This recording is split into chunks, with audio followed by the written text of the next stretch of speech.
जब कोई व्यक्ति बलवान हो तो उस वक्त जमीनी सतह यानी कि ग्राउंडेडनेस जो है वो हनुमान जी उसकी बात करते हैं। और जब कोई व्यक्ति बहुत छोटा हो उस छोटेपन के साथ विशाल बात करना यानी कि बड़ा सोचना, लाइफ की और एक अदर एस्पेक्ट से देखना, ये भी हनुमान जी का स्वरूप बताता है। नमस्कार। हमारे साथ है ट्रिनिटी वास्तु से सारथी साहिल जैन जी। नमस्कार सारथी जी। नमस्कार।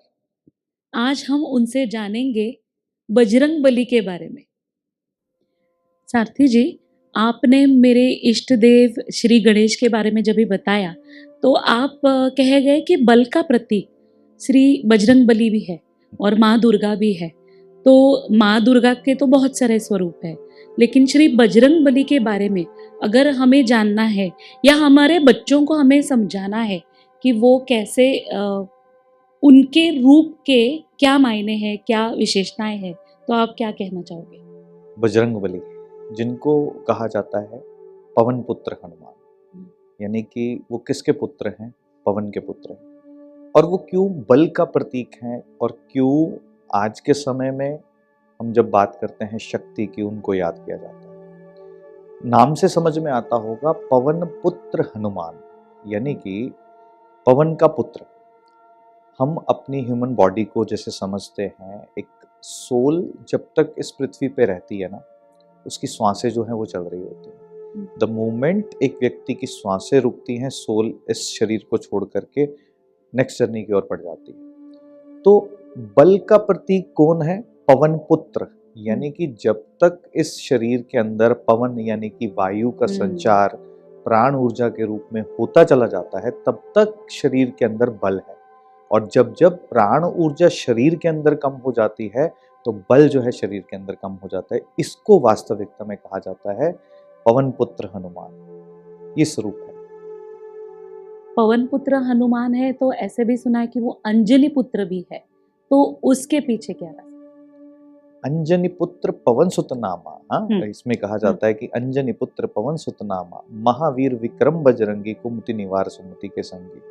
तो यहाँ पर जब हम बात करते हैं कि पवन का जो पुत्र है उसके जन्म के पीछे का रीजन क्या है, कारण क्या है कि क्यों हम उसको शक्ति के साथ जो है पवन पुत्र हनुमान जी को देखते हैं, तो बहुत सारी स्टोरीज के माध्यम से रामायणा के अंदर हमने देखा, बहुत सारी डिफरेंट कैरेक्टर्स उन्होंने प्ले किए। किस वक्त रामायणा के अंदर, जिस वक्त वो रामदूत बन गए, जिस वक्त वो बाल स्वरूप में थे। सो बहुत सारी स्टोरीज हैं जिसमें से कुछ स्टोरीज जो हैं वो ऐसी जुड़ी हुई हैं कि जिस वक्त वो अपने बाल स्वरूप के अंदर थे, तो बाल स्वरूप के अंदर वो बहुत नटखट, बहुत ही शैतान, क्योंकि वो माँ के ना बहुत लाडले थे, तो बहुत ही नटखट, बहुत ही शैतान, इतने शैतान कि उन्होंने एक बार भगवान श्री सूर्य नारायण को देखा और उनको लगा ये फल है और ये फल मुझे खाना है।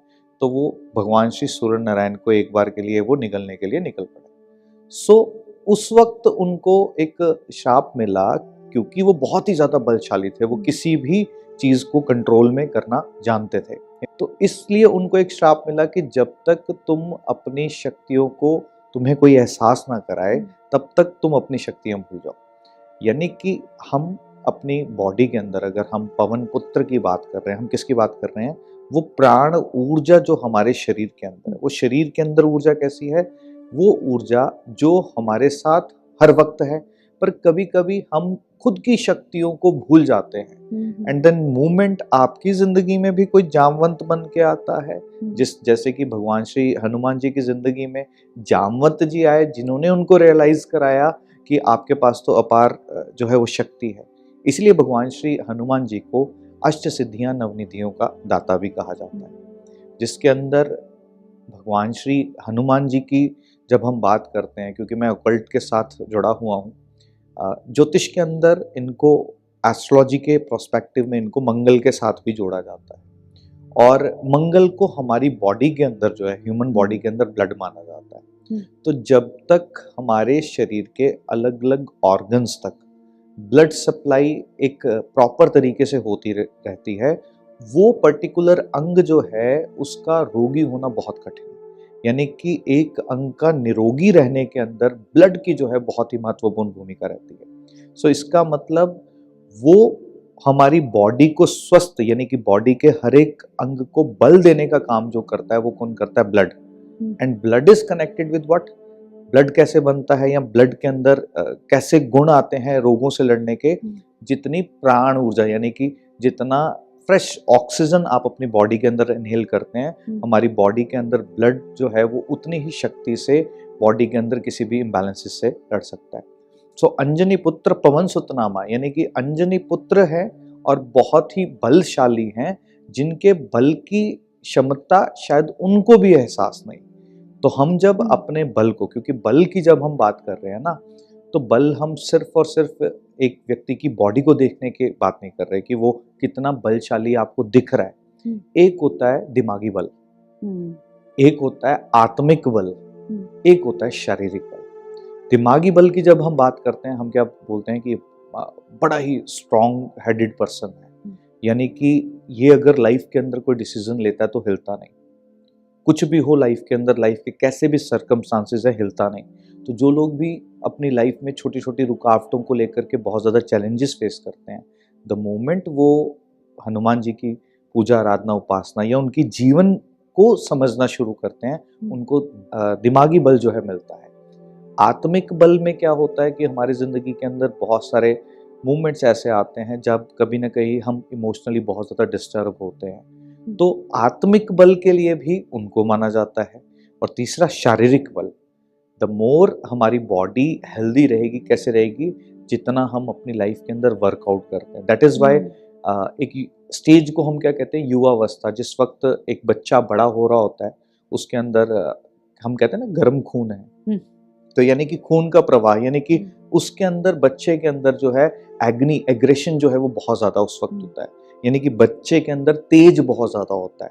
तो इसी कारण से हम बच्चे की पोटेंशियल्स को अगर एक राइट एज के अंदर अगर डेविएट कर देते हैं कि पर्टिकुलर किस फील्ड के अंदर अगर वो अच्छा है, अगर वो जान करके हम उसको उस फील्ड में लगा देते हैं, तो वो उस फील्ड के अंदर बेस्ट परफॉर्म करता है।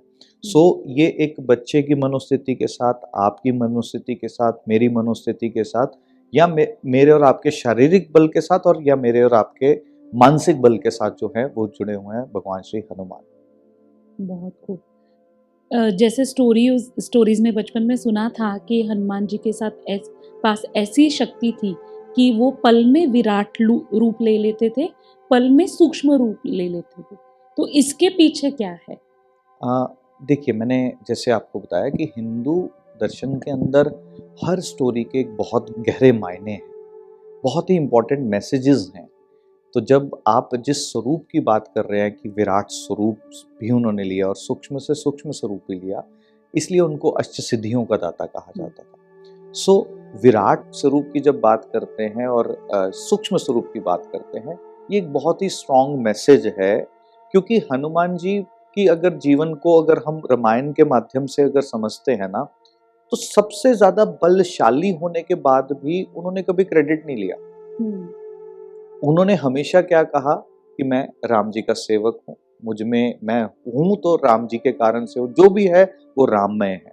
सो सूक्ष्म हो जाना, यानी कि आपके पास अपार शक्ति होने के बाद भी आप उस शक्ति का प्रदर्शन ना करें और साथ ही साथ में आप जमीन से जुड़े रहें। दैट इज अपार शक्ति, यानी कि बड़े से बड़ा विकराल रूप भी आप धारण कर सकते हैं, आप बहुत ही बड़े हैं अपनी लाइफ के अंदर, बट फिर भी आप सूक्ष्म रूप धारण किए।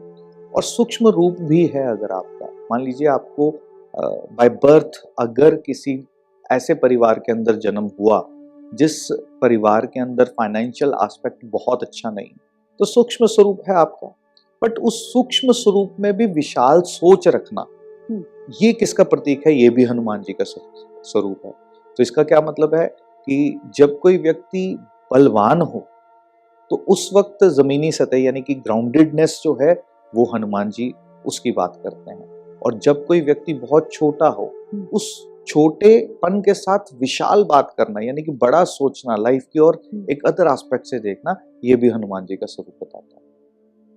तो क्या हनुमान जी का जीवन काल या उनके रूप की पीछे जो मैसेज है, क्या वो लाइफ के अलग अलग एजेस पे या पड़ाव पे कुछ अलग अलग मैसेज देता है? जी हाँ, बिल्कुल। क्योंकि जब एक बच्चे का जन्म होता है तो बच्चे को सबसे पहले क्या चाहिए, उसको मानसिक शक्ति जो है वो चाहिए।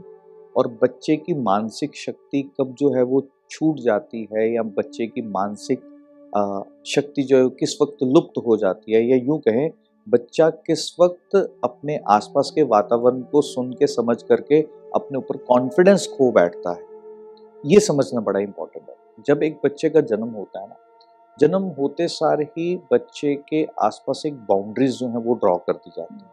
वो बाउंड्रीज कैसे ड्रॉ कर दी जाती हैं, कभी कोई बच्चा अगर एक बार किसी एग्जाम के अंदर अगर उसने प्रयास किया और वो सफल नहीं हो पाया, 2 बार प्रयास किया सफल नहीं हो पाया, तो एक टैग उसके साथ जोड़ दिया जाता है कि ये तेरे बस का नहीं है, ये तेरे से नहीं होगा। तो क्या हो गया, मानसिक बल जो है वो बच्चे का क्या कर दिया, उसको प्रभाव जो है उस पर डाल दिया।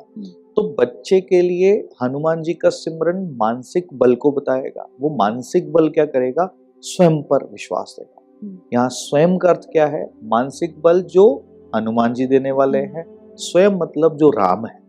स्वयं मतलब जब हम आत्मा की बात करते हैं, हम किसकी बात करते हैं, राम की बात करते हैं। दैट इज वाई एक गहरा रिश्ता है राम जी और हनुमान जी का।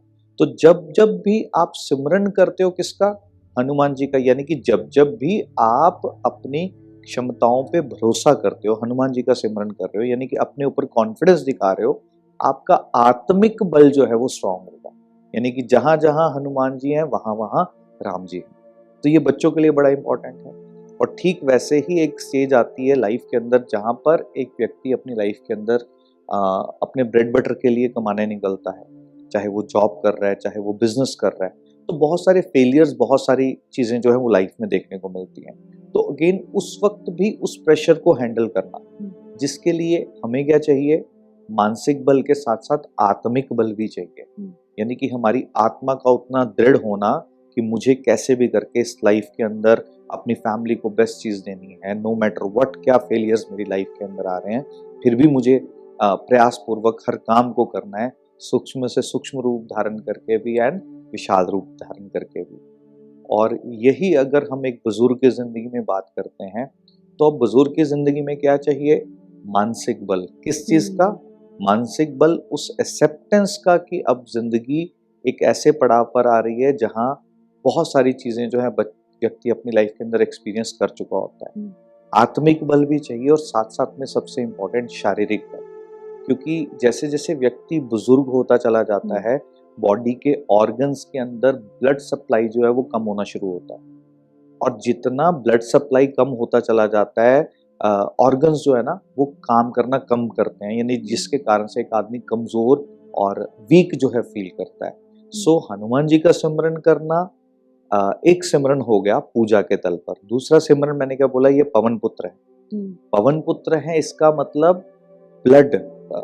हनुमान जी को हमने किसके साथ जोड़ा, ब्लड के साथ, ह्यूमन बॉडी के अंदर पवन पुत्र है, यानी कि द क्वालिटी ऑफ ऑक्सीजन जो आप इनटेक कर रहे हैं वो किसको जन्म देने वाली है, ब्लड को, और ब्लड के फ्लो को इन द बॉडी जो है वो सुनिश्चित करने वाली है। तो दैट इज वाई कि जैसे जैसे आदमी की आयु बढ़ती चली जाती है, वो जितना योगिक प्रैक्टिसेस में प्राणायाम, जो कि अगेन क्या है, ब्रीदिंग टेक्निक है जिसके अंदर हम बात करते हैं, तो ब्रीदिंग टेक्निक से आप क्या कर रहे हो, पवन पुत्र हनुमान को अपनी बॉडी के अंदर, अपने शरीर के अंदर जो है वो मजबूती देने का काम कर रहे हो। सो दैट इज वाई शारीरिक बल देने के लिए हनुमान जी का स्वरूप कौन सा काम करता है, जहां पर आप अपनी बॉडी को योग के माध्यम से अपनी बॉडी के हर एक ऑर्गन तक उस ब्लड की सप्लाई को सुनिश्चित करते हो। बहुत खूब। जैसे रामायण में पढ़ा था कि हनुमान जी संजीवनी पर्वत उठा के लेकर आए थे, तो क्या हमारे लाइफ में हनुमान जी वैसी संजीवनी ला सकते हैं? हनुमान जी संजीवनी का पर्वत लेकर के आए, ये अगेन एक स्टोरी है, जिस स्टोरी के पीछे एक बहुत स्ट्रांग मैसेज है। बहुत स्ट्रांग मैसेज ये है कि कभी कभी ना हमें लाइफ के अंदर चीज़ों को बहुत खूबसूरती से हैंडल करना होता है। उस समय की सिचुएशन क्या है, जिस वक्त संजीवनी पर्वत लाए थे, तो उस वक्त संजीवनी बूटी अगर नहीं आती या उसको लाने में अगर विलंब होता तो सिचुएशन कुछ और होती। तो उस वक्त सिनेरियो ऐसा था कि उनको समझ नहीं आ रहा था कि कौन सी बूटी है या कौन सा इसमें जो बूटी है संजीवनी है। तो उन्होंने पूरा का पूरा पर्वत ही उठाने की क्षमता जो है उसमें दिखाई कि पूरा पर्वत उठा के लिया। What does that mean? कि आप अपनी लाइफ में उस समय सबसे ज्यादा बलवान हो जाते हो जिस समय सिचुएशन बहुत ज्यादा नाजुक। उस समय आप पहाड़ जैसे स्वरूप को भी बहुत इजी से झेल लेते हो।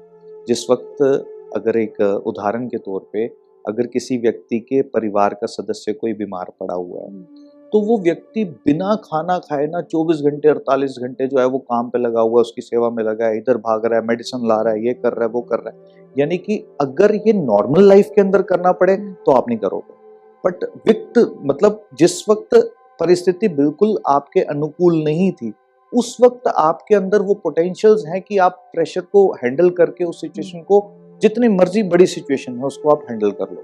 तो यानी कि जिस समय टफेस्ट सिचुएशन ऑफ लाइफ होती है, उस समय पहाड़ भी आपको पहाड़ नहीं लगता, आप उसको भी उठा करके कहीं से कहीं शिफ्ट कर सकते हो। वाह, मुझे ऐसे लग रहा है कि ये सच में घटित होता है। तो हनुमान जी अपने रोजमर्रा की जिंदगी में एक रोल अपने साथ निभाती है।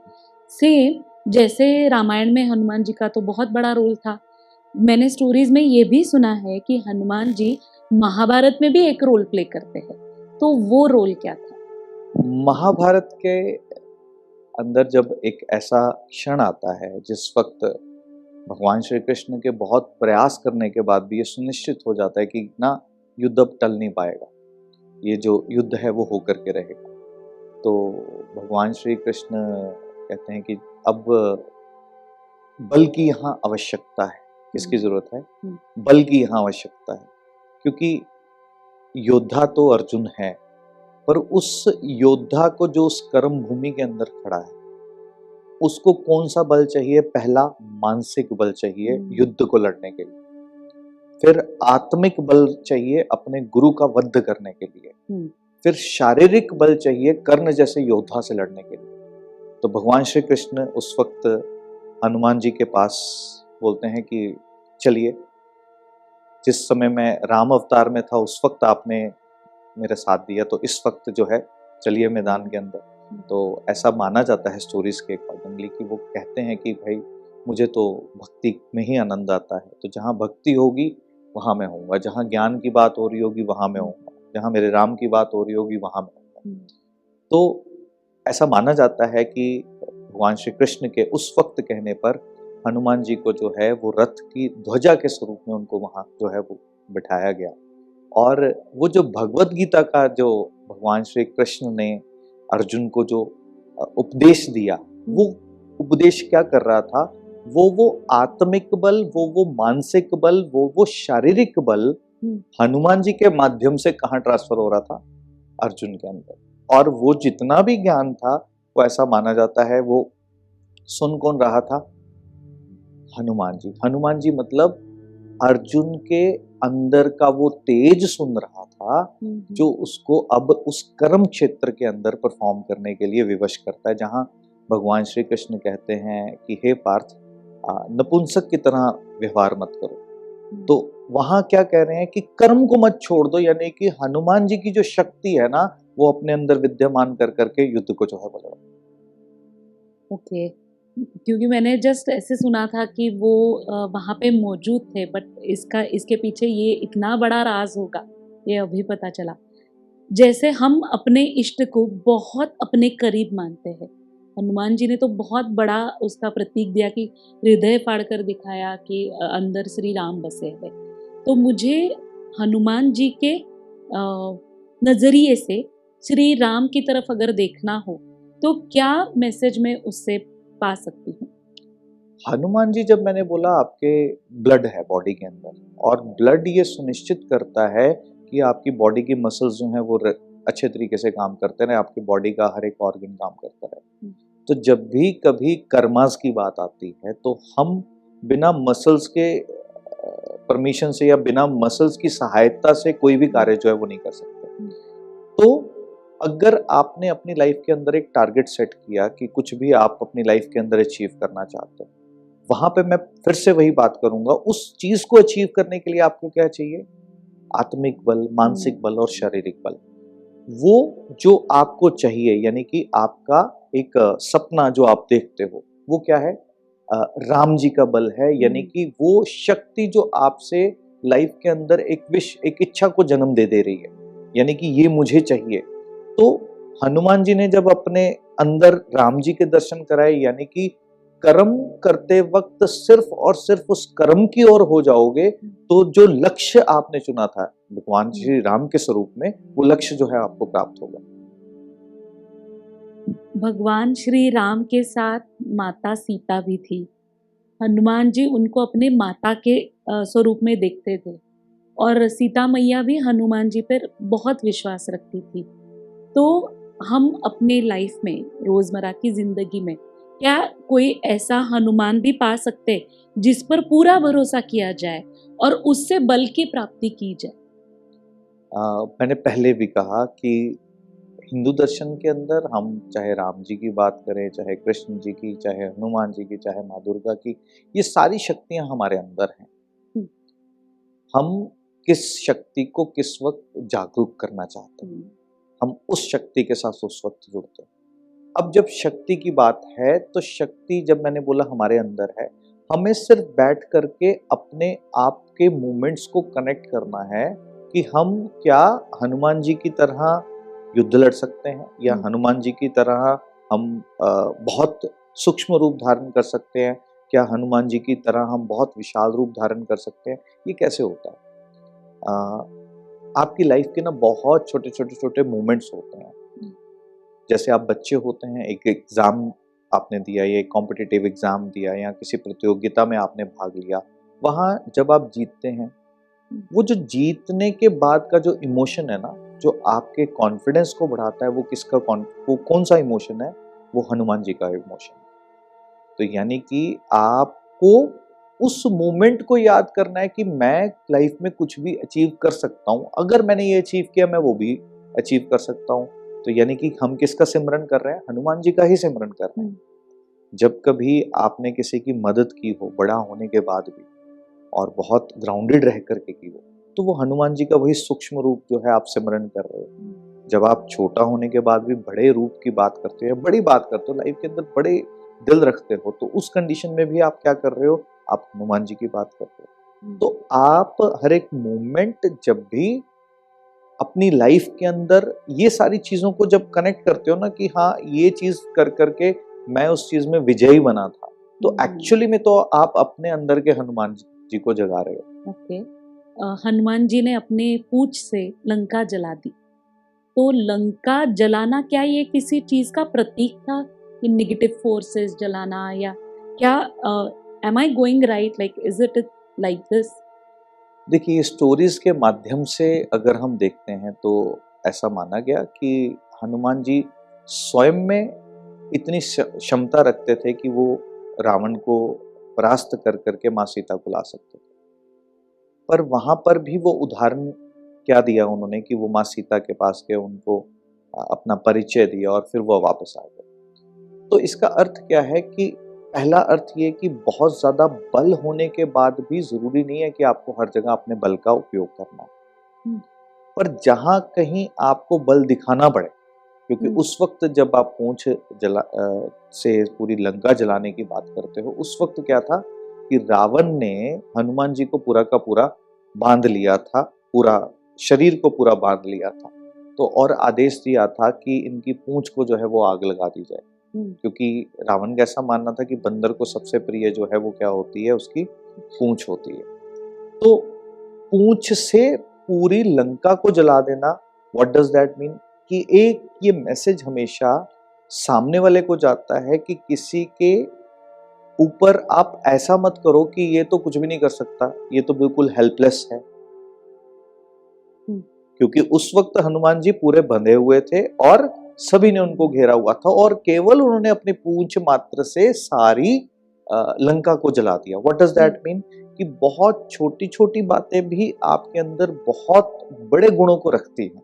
यानी कि आप अपनी छोटी सी पोटेंशियल को जान करके आप कोई भी लंका को जीत सकते हो। यानी कि लाइफ में किसी भी सिचुएशन जो आपके कंट्रोल में नहीं है, या कोई भी ऐसी परिस्थिति जिस पे आप विजयी पाना चाहो, अपने उस छोटे से हिस्से को जान लो। यानी कि हनुमान जी की पूंछ मतलब पूरे शरीर को छोड़ करके भी वो एक अंग की बात कर रहे हैं, यानी कि आपकी ताकत जो है ना, उसको सिर्फ पहचानने की जरूरत है कि आपकी ताकत कहाँ है, और उस ताकत को आप बेस्ट जो है वो किसी भी लाइफ के डोमेन में ला करके परफॉर्म कर सकते हैं। हनुमान जी को चिरंजीवी भी कहा गया, तो वो चिरंजीवी यानी चिरंतर जीवित, तो उसके पीछे क्या राज है? अगेन वही राज है, मैंने जैसे आपको बताया कि हनुमान जी एस्ट्रोलॉजिकली हम ह्यूमन बॉडी के अंदर ब्लड को देखते हैं, एंड द मोमेंट आपकी बॉडी जितना ज्यादा लचीला रहती है, जितना ज्यादा आप मूवमेंट में रहते हैं, जितनी ज्यादा वॉक करते हैं, जितनी ज्यादा एक्सरसाइज करते हैं, अब हो क्या रहा है कि आपकी बॉडी के हर एक ऑर्गन तक ब्लड जा रहा है। द मोमेंट जितना ब्लड आपकी बॉडी के अंदर जा रहा है, आप शारीरिक रूप से उतना स्ट्रांग बन रहे हैं। तो आपकी उम्र बढ़ते हुए भी उस गति से नहीं बढ़ रही जितनी गति से बढ़नी चाहिए। क्यों? क्योंकि ब्लड सप्लाई जो है प्रॉपर हर एक ऑर्गन तक है। That is why Hanuman ji को चिरंजीवी कहा गया, यानी कि वहां जहां जीवात्मा वास करती है, कहां जहां हनुमान जी। सारथी जी, एक लास्ट क्वेश्चन, जैसे मंदिरों में देखा गया हनुमान जी की जो मूर्ति है वो एक शिला पर पैर रखे वो खड़े हैं, तो वो शिला पे पैर रखना उसका क्या अर्थ है? हनुमान जी जैसे मैंने बताया बल बुद्धि विद्या का जो है वो स्वामी है। उनके पैरों का स्थिरता से जमीन पर टिके रहना, एक शिला के ऊपर टिके रहना, व्हाट डज दैट मीन? कि जिस संकल्प को आप धारण करते हो कि ये कार्य मुझे पूर्ण करना ही करना है, अपने पैर का शिला पर टिकाना मतलब अपने वादे पर खड़े रहे, यानी कि जो भी संकल्प आपने अपने मन के अंदर जो इच्छा बांधी उसको पूर्ण करने के लिए आप फुल फोर्स के साथ उसके साथ लगे हुए। दैट इज द मैसेज जो स्वरूप से आप ले सकते हैं। वाह, मुझे ऐसे लग रहा है कि मेरे इष्ट श्री गणेश के साथ साथ अभी श्री हनुमान जी भी हो जाएंगे। Thank you so much, it was really wonderful, और बहुत सुंदर मैसेज है हनुमान जी की जीवन यात्रा पर। थैंक यू सो मच सारथी जी। धन्यवाद।